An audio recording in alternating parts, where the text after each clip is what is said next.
And good day, McVeigh. Welcome to our live show. We're going to get started right away. Here we go. Come on over, girls. All right. Here we go. Samantha, Manor, and Zaria. We have a report this morning on Helen Keller. Who wants to start? All right, go for it.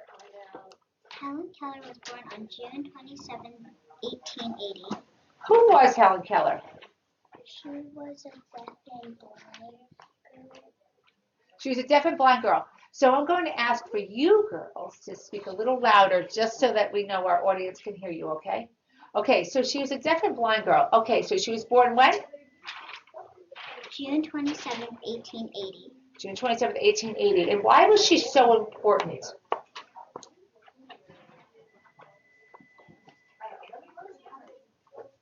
She was the first deaf and blind person to earn a college degree. She was the first deaf and blind person to earn a college degree, and she used a kind of communication. Do you know what kind of communication she used? What was it? Sign language. Sign language, that's correct. And how did she read? Do you know how she read? How do people who are blind read? What's it called? Let me see if we have it there. All right, see, what does it say? Read 8 to me. Helen could communicate with people by touching their lips with her hands when they speak, or by reading sign language through touch. By reading sign language through touch. Yes, that's correct. Keep going. Yep. Helen was friends with Franklin D. Roosevelt. Yeah. So let's put that out there. What is it called when you can read through touch? What is that language called? Okay. Let's see if anybody knows what that is. Okay. So why did you decide to study Helen Keller? Oh, Miss Aldino's class said Braille. Braille, yes. They were all So on that. Braille is the language that people who are blind can use to read. So it's that they feel the letter. So each letter has a different feel. So perhaps it's 1 dot for A, 2 dots for B, and so on. But there's a configuration of each letter, and that's how you read. You feel the letters with your fingers, and you know what those words are. It's pretty cool, right? Okay, so let's get back to the question. Why did you decide to study Helen Keller? Because we thought it was Interesting. How did you know that Helen Keller existed? We were reading a book about her. Oh, where? Well, Samantha had a book at her house and she brought it in and she was telling us about it. Oh. So where did you get that book from? You forgot, but you saw it and you started to read it and brought it in, and then you guys all became interested? All right. And so, you know, they've given some pictures. She lived a long time ago. So they're in black and white. Perfect. But she was an inspiration. Do you think it's hard to not be able to hear and also to not be able to see at the same time? Normally, if you are missing one sense, let's say I can't hear, then my eyes are exceptional. Or if I can't see, then my ears are exceptional. So I hear things that most people wouldn't. But now Helen Keller couldn't do either. So she had to learn everything without her eyes or ears. Plus, we were at a time when the schools just weren't Right. created for children like Right, that. it was a long time ago. They didn't have any of the things that we have now. There's a play that's called The Miracle Worker. They made it into a movie that talks about Anne Sullivan, who was the teacher of Helen Keller. Yeah, And it's an amazing show. yeah. So that's true. I forgot to mention Anne Sullivan, and it's called The Miracle Worker, right? You Yes. said 100%. So that might be a movie you want to watch and see if it's like the book. Anything else you'd like to add about Helen Keller? We have a quote. Oh, go for it. Let's hear it. The best and most beautiful things in the world cannot be seen or even touched. They must be felt with the heart. Wow. You know what? I think we're going to use that as today's quote. We're going to get back to that later. So I'm going to ask you girls to hang around, all right? So high five, but we're going to use that as a kindness quote for today because I think we can do a lot with that one. All right. Oh, looks like Ava's here. Ava, why don't you come on next? She has hers. Oh, you have it. Oh, great. Ava, what do you have for us today? Rattlesnake. Rattlesnakes. Wow. Do you like rattlesnakes? Yeah. You do? Why? Because they're cool. They're very cool. What makes a rattlesnake cool? Because they have that cool rattle on the back of their tail. Has a cool rattle on the back of their tail. And look, is that a picture of a rattlesnake? No, that's what they eat. They eat mouses and eggs. Oh, they eat mice and eggs. See that? Yummy. Oh, yummy, says Mr. Minerva. Any other cool facts about rattlesnakes? They just like other snakes. They every year sometimes they like shed their skin. Yes. What is it called when a rattlesnake sheds their skin? Do you know what that word is? No. Let's see if somebody knows what that word is. All right. And do you like other snakes? Do you have a snake at home or No. no? Have you seen a snake or touched one? Yeah, I did. Where? At the kids museum. Oh, cool. What kind of snake was that? I think it was actually a rattlesnake. Oh, you got to be careful with rattlesnakes, right? Why? Because they don't want to get in a fight sometimes. Whenever they don't want to get in a fight, they rattle their tail. Yeah, and they can be dangerous, right? Mhm. What climate? Where do they live? Normally, sometimes Do they live in like colder weather or warmer weather? warm. Yes, warm weather. You know what? I love how she knows her I was facts. thinking the Is same this thing about amazing? her. When did you study the rattlesnakes? Like a couple weeks ago. Yeah, first grade. She knows all of her facts, Mr. Minerva. I'm so excited A about couple this. of weeks ago. Right, and I just want to pass this on. Could you read or tell us about what you wrote on this page? Rattlesnakes smell strong smells with their tongue and light smells with their normal nose. Some of these rattlesnakes are poisonous, but some of them are not poisonous. So yeah, so some are poisonous, some are not, which I didn't know. But, so this is a very cool fact about rattlesnakes. Say that one more time. Rattlesnakes smell. Rattlesnakes smell strong smells with their tongue and light smells with their normal nose. So they smell with their tongue, and they smell different things with their tongue or with their nose, based upon the strength of the scent. That is very cool, don't you think? We don't have that skill. No. No, not at all. That would be interesting to try to smell something with your tongue, don't you think? Yeah, that'd be a little weird. People would think Yeah. you're strange. Yeah, okay. All right. Wow. Are you going to study some more snakes or other animals? Uh-huh. Cool. Ava, what do you have next? Like, Yeah, after rattlesnakes, what are you thinking of? maybe, Did you see anything else at the museum that you liked? maybe lizards. Oh, lizards. Okay. All right, very cool. I'm so proud of you. I love how you know all your facts. We haven't gotten a response yet. Would you want to put it back out about when a snake sheds its skin? Oh, so yes, one more time. What is it called when a snake or reptile sheds their skin? Let's go that way. All right. Okay. All right. Nice work again. All right. Who's next? All right, boys, come on down. We have Siberian Huskies versus German Shepherds, correct? Yep. All right. Oh, that's exactly All right. This is a good one. So we wanted to do a little comparison here, Oh. correct? Mr. Yep. Trump said molting, by the way. Oh, molting. Thank you, Mr. Trianto. So Ishmael, Tyler, and Munir have done a report here on Siberian Huskies versus German Shepherds. Okay, first question is why? Who wants to start? Tyler, go for it. Just to compare them. Just why those two dogs, though? Because they're both strong dogs, and then we just wanted to compare them to see who is more stronger and stuff. Oh, so you wanted to figure out which dog is stronger. Okay, so what did you think? The German Shepherds are stronger.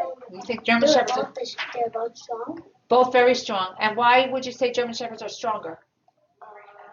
Because that's why the police use them, because they're stronger. Because police use them? So there's, where do the Siberian Huskies live?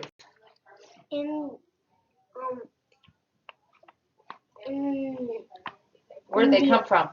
In the Arctic. Yeah, very cold temperatures. Why do you think that is? Because they love snow. They love snow. And if you take a look, there's a difference in the type of fur that each of the dogs have, and that does make the Siberian Husky better suited for colder temperatures. So that's true. What are some other cool facts about German Shepherds or Huskies? German Shepherds, they can jump over a fence, and they can jump over logs. Yeah, so that makes them more agile and nimble, right? So that might make them better police dogs than a Husky, correct? What about some facts about a Husky? Huskies are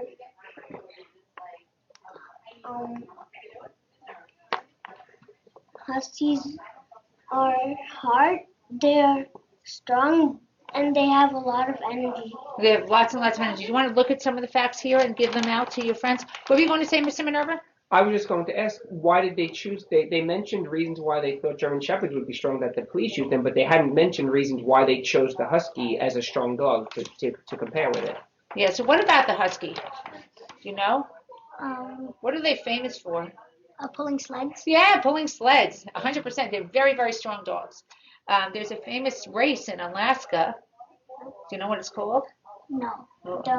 Maybe see if anybody knows a famous dog race or dog sledding race in Alaska.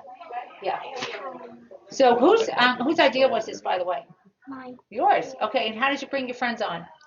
Because first of all, Ishmael is my friend, and then we just wanted Munir to come into our project. So. Oh, cool. And you did a really nice job. I love all the pictures. They wrote some of their own facts. They took some, it looks like maybe. Also, can I share one fact? Yeah.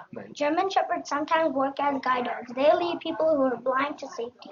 Oh, look, we're thinking about Helen Keller. So if she was able to have a guide dog, she might have had a German Shepherd? Mm-hmm. Yeah, because a German Shepherd can be a guide dog for somebody who's blind. All right. To go back to your initial question, we did get some responses. Mr. Carlin, Mr. Champo, and Miss Conklin all said Iditarod is the race. Yeah. And Miss Gallery's class, Daya Singh, said Balto is a specific Husky. Yes. Who's famous for that. Wow, so the Iditarod, it was the race I was thinking of, as a matter of fact. Excellent. And thank you for that information, Daya Singh. Okay, anything else you'd like to share about facts about German Shepherds versus Siberian Huskies? German Shepherds dogs stand about 24 inches. How many feet is 24 inches? 2. Yes! Woohoo! High five! Go Munir. Okay, and you wanted to share something? Yeah. Very happy about the it, Mr. Shepherd Angeli. dog is one of the most useful dog breeds. It has a loyal, courageous, and intelligent personality. It was originally developed in Germany as a herding dog. The breed now often serves as police dogs and as a dog guide for the blind. People around the world also keep German Shepherds as pets. Yeah, so German Shepherd comes from what country? Germany, right? Germany is a country. Excellent. We're working on our geography, Mr. Minerva, and yes. So one of the things that you talked about related to a German Shepherd is that they serve as family pets as well. They're very loyal, friendly dogs. So they have a number of advantages to them. But they originated as a herding dog. What does that mean that they were a herding dog? What does a herding dog do? What do you think, Munir? It protects people and they like start biting walkers when they go to Let's put that up. What do you think, Tyler? like for sheep, Yes. they sometimes farmers keep German Shepherds as pets. So if the sheeps come out of the pen, the German Shepherds will come and chase after them to lead them back into the pen. Yeah. So, and by the way, sheep is one of those weird words, and it's an oddball in the English language. A single sheep is a sheep, and more than one sheep is sheep. It's weird. You don't put an S. Yeah, it's really strange, I know. So sheep is sheep. Okay. Okay, but yeah, so if their sheep are out there, the German Shepherd would help bring the sheep back in so the farmer didn't have to chase them themselves. Exactly. Give us one more fact about a Siberian Husky. A Siberian Husky is the The husky stands about 20 to 23 inches and 51 to 58 centimeters tall. It weighs 35 to 60 pounds, 16 to 27 kilograms. Wow, love the conversions. Can I guys tell how much it weighs? Yeah, you can. German Shepherds are long and lean. They are 22 to 26 inches.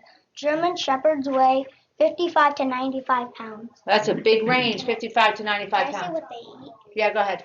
They eat meat, baked or boiled meat, and raw meat bones, cooked fish, pink salmon, trout, Sardines. sardines, and jack mackerel. Mackerel. And organs such as liver should be included in the diet in a small Quantity. quantity, and eggs. Of eggs. Yeah, so these are, so they are generally what? Carnivores, herbivores, omnivores? Carnivores. Carnivores. They eat a lot of meats. Yeah, what is an omnivore? What? It's like a half vegetarian, half carnivore. Right, they eat both. Okay, excellent. I am so impressed with how many facts you included and how many facts you know. Boys, I hope you do another project together. You're quite a team. I know a project we're going to do next. What are you going to do next? Doberman versus Labrador Retriever. Oh, let's see that one. Good work. All right, our last project for the day. Come on down. We have a football crowd. Come on in. All right.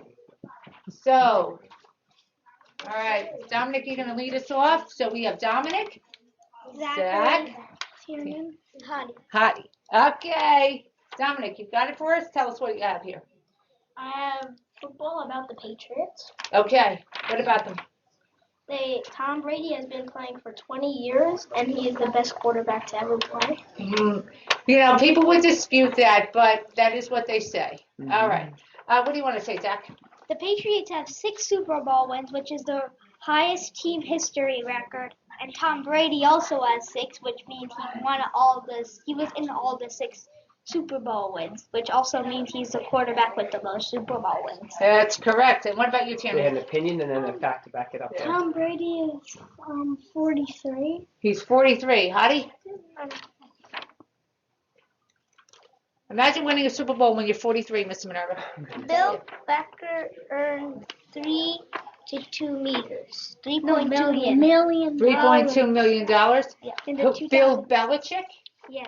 Who's Bill Belichick? Patriots. The coach. Yeah, he wrote a pretty good book, by the way, if you ever want to read it. Okay, what else do you want to share about the Patriots? Did they win this year?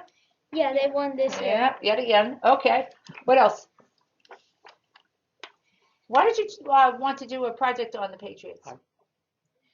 Well, me and Dominic liked them, and then when they heard that we were doing a project about the Patriots, they decided to join Okay, so whenever you're talking, you always say yourself second, so you say Dominic and me. I.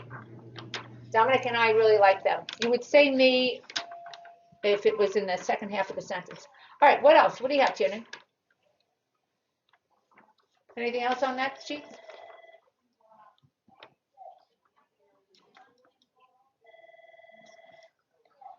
Tom Brady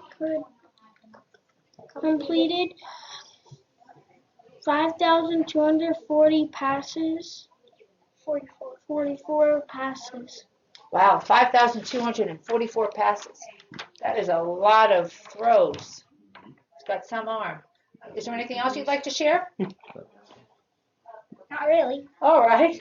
Hottie, anything for you? Are you a Patriot fan, Hottie? Yeah. Yeah. I have some news for you. Attention, McVeigh. A former McVeigh student played for the Patriots. And in fact, I have to look around my room. It's here somewhere. I have a mini helmet from the Patriots from him because I knew him pretty well. Does anybody know who that was? I know Mr. Simone would know this because, by the way, Mr. Simone coached him. Mr. Simone coached somebody who played for the Patriots. I bet you didn't know that. Yeah, so I don't know if I'm going to find that helmet right now, but it's a mini helmet. Heidi, could you go over there and grab that little mini helmet, that jet helmet right there? Yep. Could you grab that for me? Okay. So it looks like this, and I have one. It's Patriots. Up, here it is. Oh, that's All right, here it is. Check it out.